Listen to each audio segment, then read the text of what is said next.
Salut, je suis Miguelito raconte. Connais-tu la fable du chat, de la belette et du petit lapin, écrit par Jean de La Fontaine? Sais-tu comment le chat a réglé le problème de la belette et du petit lapin en un clin d'œil? Et as-tu une petite idée de ce que cette histoire nous apprend?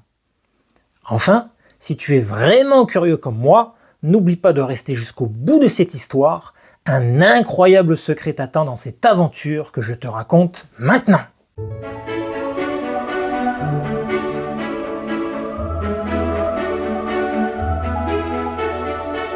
Le chat, la belette et le petit lapin.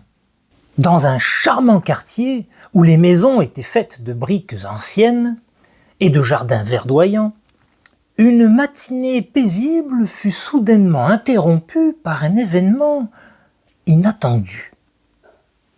En effet, alors que le soleil se levait lentement à l'horizon, baignant tout le quartier d'une douce lumière, une silhouette élégante se faufila à travers les ruelles endormies.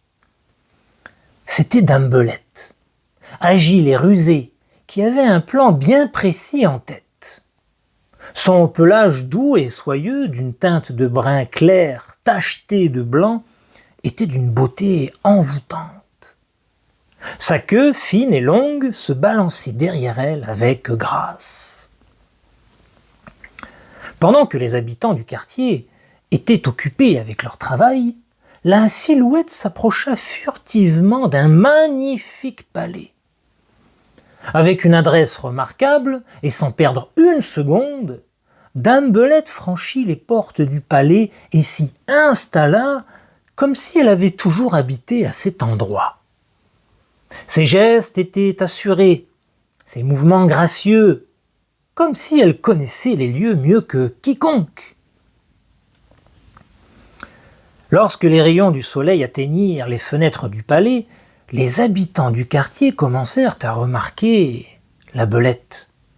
Aussitôt, des murmures se firent entendre, des regards inquiets se croisèrent, mais personne n'osa s'aventurer à défier la mystérieuse nouvelle venue. Le retour du véritable propriétaire du palais, un petit lapin, ne se fit pas attendre. Sa fourrure était d'un blanc éclatant. Ses grands yeux ronds étaient noirs comme de l'encre de Chine et ses oreilles, longues et mobiles, se dressaient fièrement sur sa tête.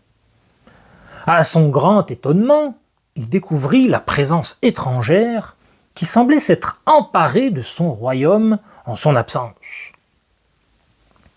La surprise laissa rapidement place à la confusion alors qu'il réalisait l'audace de l'intruse. Dame Belette, car c'est ainsi qu'il commença à la nommer dans son esprit, se tenait là, à l'intérieur de sa propre maison, comme si elle avait toujours été ici, comme si elle avait toujours eu droit à ce privilège. « Dame Belette !» s'exclama-t-il. « Que signifie cette intrusion sans préavis? Partez sur le champ, où je ferai appel à tous les habitants de la contrée pour vous chasser. » La colère envahit le petit lapin, et un échange animé éclata entre les deux, chaque partie revendiquant avec fermeté son droit à rester sur les lieux. Le petit lapin, lui, avait son argument d'ancienneté et de droit de propriété, tandis que Dame Belette se défendait en expliquant que la terre revenait au premier occupant, invoquant ainsi son droit à rester là elle aussi. La tension monta d'un cran alors que les mots se faisaient de plus en plus durs et les regards plus perçants. Le quartier tout entier semblait retenir son souffle, attendant l'issue de ce conflit. Mais face à l'impossibilité de trouver un arrangement, il devenait évident que pour résoudre ce problème, il faudrait certainement l'intervention d'une personne capable de peser les arguments des deux parties et de rendre une décision juste. Des discussions animées eurent donc lieu dans les ruelles étroites du quartier pendant de longues minutes. Et finalement, un nom ressortit de la foule, celui de Raminagrobis, un vieux chat du quartier dont la réputation n'était plus à faire. Raminagrobis était un chat mystérieux, souvent vu en train de méditer seul dans des coins reculés du quartier. Sa présence, imposante, et son regard perçant faisaient de lui un habitant respecté. On disait qu'il avait vécu 7 vies et qu'il possédait une sagesse qui dépassait de loin celle de tous les habitants du quartier. C'est donc devant lui que le petit lapin et Dame Belette se présentèrent pour raconter leurs problèmes, car ils savaient tous les deux que la parole de Raminagrobis était celle de la vérité et de la justice, et qu'ils devraient obéir à sa décision. Le vieux chat les observa droit dans les yeux avec une grande attention, pour lire au plus profond de leurs âmes. Chacun leur tour, le petit lapin et Dame Belette expliquèrent avec passion pourquoi chacun estimait avoir le droit de vivre dans le palais. « Approchez, approchez mes enfants, je suis quelque peu dur d'oreille à cause de mon grand âge, miaula Raminagrobis. Le petit lapin et Dame Belette s'avancèrent vers le félin. Mais à peine furent-ils à sa portée que dans un éclair de fourrure et de griffes, Raminagrobis les saisit.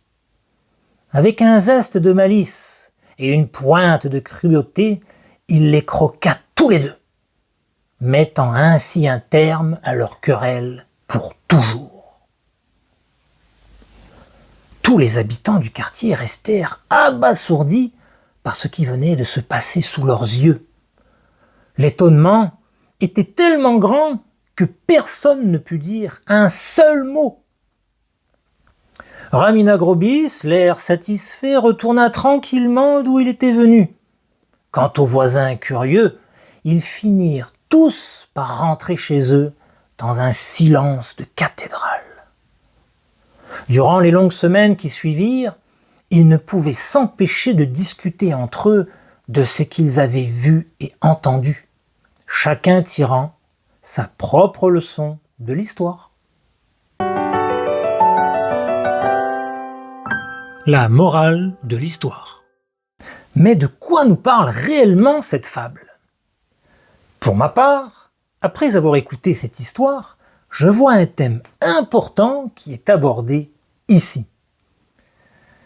C'est le thème de la confiance envers les autres. Cette histoire met en lumière l'importance de la prudence lorsqu'on choisit une personne pour arbitrer un conflit.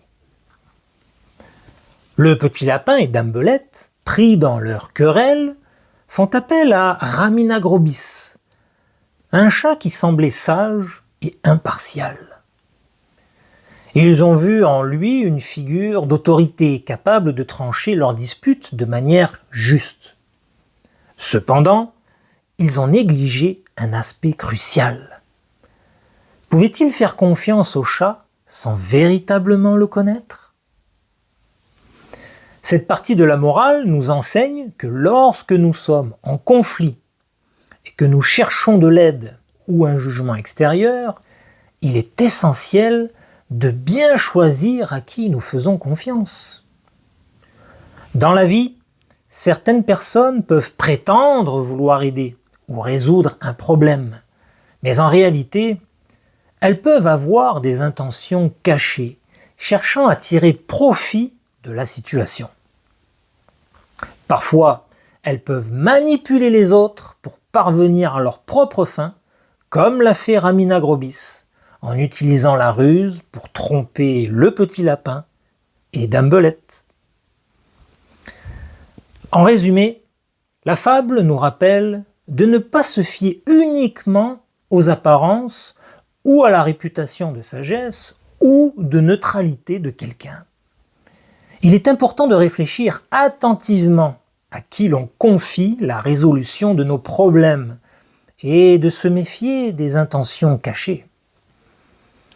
La prudence est essentielle pour éviter de se retrouver dans une situation où, au lieu d'obtenir justice, on devient la victime d'une ruse bien orchestrée. Mais dis-moi, j'aimerais te poser une petite question. T'es-tu déjà fait avoir en faisant trop confiance à quelqu'un? Réfléchis bien et n'hésite pas à partager ta réponse en commentaire.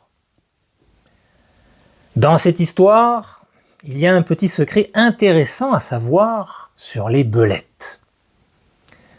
Savais-tu que les belettes sont connues pour chasser les animaux, comme les lapins, les souris et les oiseaux?